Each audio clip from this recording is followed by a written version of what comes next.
ഇറാനുമായി അമേരിക്ക നടത്തുന്ന പോരാട്ടത്തിൽ അമേരിക്കയെ സപ്പോർട്ട് ചെയ്യാത്ത യൂറോപ്യൻ യൂണിയൻ രാജ്യങ്ങൾക്ക് ട്രംപ് പതുക്കെ പണി കൊടുത്തു തുടങ്ങിയോ എന്ന സംശയം ഉയർന്നു തുടങ്ങിയിരിക്കുന്നു. പെന്റഗൺ ഇപ്പോൾ 5000-ഓളം സൈനികരെ ജർമ്മനിയിൽ നിന്നും പിൻവലിക്കുകയാണ്.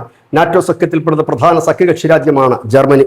ഈ കഴിഞ്ഞ കുറെ കാലമായിട്ട് ജർമ്മനിയുടെ ചാൻസലർ ഫ്രെഡറിക് മെർസിയും മറ്റുമായി ട്രംപ് അത്ര സുഖകരമായ അവസ്ഥയിലല്ലായിരുന്നു. നിലവിൽ അമേരിക്കയുടെ 36,000-ഓളം സജീവ സൈന്യമാണ് ജർമ്മനിയിൽ ഉള്ളത്. 11,500 റിസർവ് സൈന്യവും അവിടെ ഉണ്ട്. ഇതിൽ നിന്നാണ് 5000 പേരെ ഇപ്പോൾ പിൻവലിക്കുന്നത്. ഈ സഖ്യകക്ഷി രാജ്യങ്ങളിലെല്ലാം തന്നെ അമേരിക്കയുടെ സൈനികരുണ്ട്. ഈ സൈനികരെ ഘട്ടം ഘട്ടമായി പിൻവലിക്കുകയാണ്. മുൻപ് തന്നെ ട്രംപ് പറഞ്ഞിരുന്നു, ഇവരുടെയൊക്കെ ചെലവും സൈനിക ചെലവും ഒക്കെ നിങ്ങൾ തന്നെ എല്ലാം വഹിക്കേണ്ടി വരും, കാരണം എക്കാലവും അമേരിക്കയ്ക്ക് നിങ്ങളെ സഹായിച്ച് നിർത്താൻ കഴിയില്ല, നിങ്ങളൊക്കെ തന്നെ നിങ്ങളുടെ സുരക്ഷ നോക്കണമെന്ന്. ഏതായാലും അത് പറഞ്ഞത് വെറുതെ ആയിരിക്കുമെന്നാണ് എല്ലാവരും കരുതിയെങ്കിൽ ഇപ്പോൾ ഈ സൈനികരെ പിൻവലിച്ചിരിക്കുന്നു. ഈ സൈനികർ ആദ്യഘട്ടത്തിൽ അമേരിക്കയിൽ എത്തുകയും പിന്നീട് അവരെ മറ്റിടങ്ങളിലേക്ക് വിന്യസിക്കുകയും ചെയ്യുമെന്നാണ് പുറത്തു വരുന്ന വിവരം.